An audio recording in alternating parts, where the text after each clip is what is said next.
Kepala Divisi Humas Polri Irjen Sandi Nugroho mengatakan 1.679 personel dikerahkan guna mengamankan pengamanan jalur dan rekayasa lalu lintas untuk penyelenggaraan KTT ASEAN.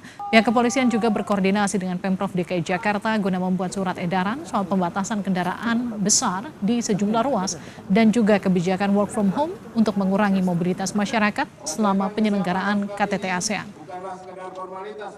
Para kepala negara ASEAN akan bertemu di KTT ke-43 ASEAN yang agenda puncaknya berlangsung 5 hingga 7 September di Jakarta. Bagaimana kepolisian mengkoordinasikan pengamanan agar KTT berlangsung aman dan nyaman bagi para tamu negara maupun publik Jakarta. Kita akan dengarkan laporan jurnalis Kompas TV Leo Taufik.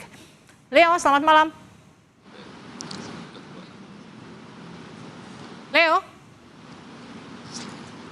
para pemimpin negara malam, akan... Livi dan saudara, memang polisi...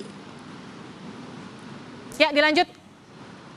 Ya, Livi dan saudara, memang polisi melakukan rekayasa lalu lintas selama penyelenggaraan KTT ASEAN ke-43 di Jakarta. Memang untuk apel pengamanan sendiri telah berlangsung pada 1 September lalu. Polisi akan memberlakukan rekayasa lalu lintas di 29 ruas jalan yang berada di Jakarta.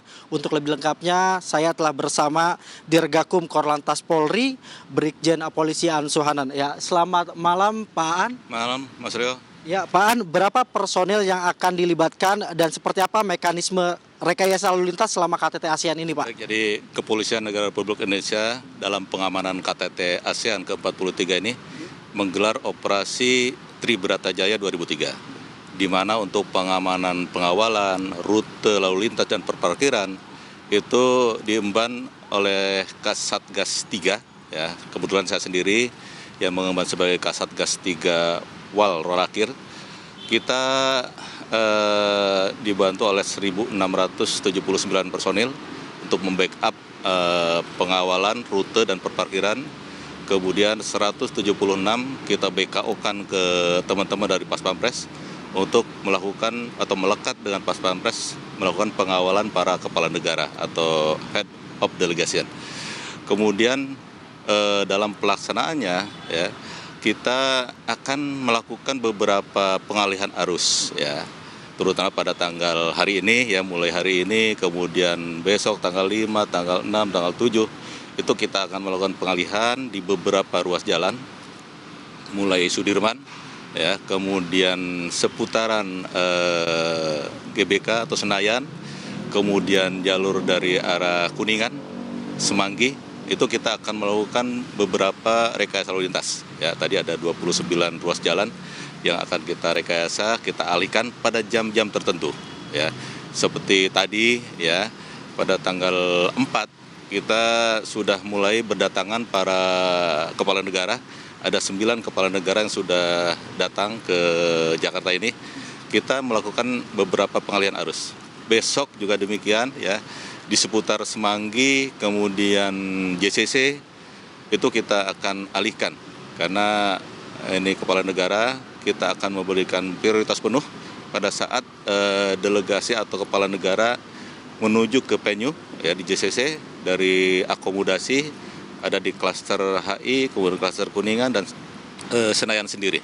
Itu kita akan melakukan pengalihan pada saat delegasi atau kepala negara menuju ke venue. Bapak, untuk rekayasa lalu lintas sendiri apakah bersifat situasional atau menetap, Bapak?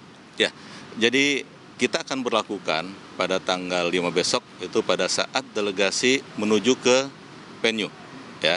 Artinya mulai jam 7 pagi kita sudah mulai sterilisasi sampai kegiatan di mana? JCC.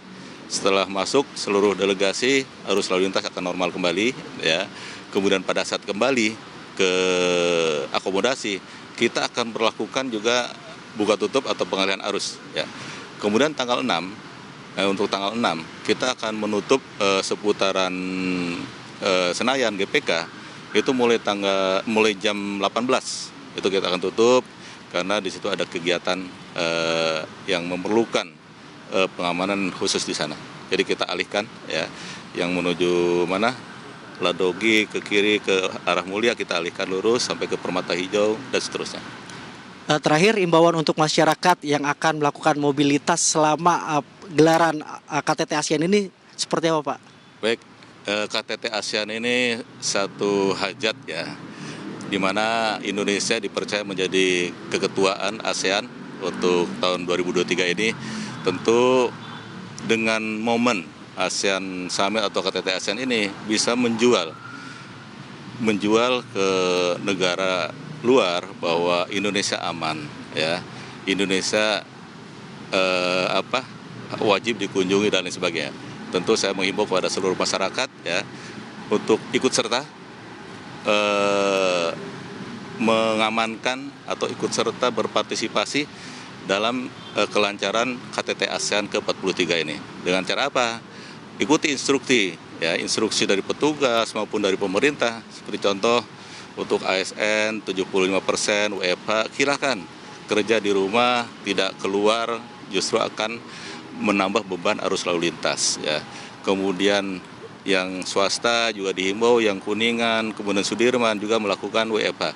Ini akan sangat membantu kelancaran kegiatan arus lalu lintas terutama.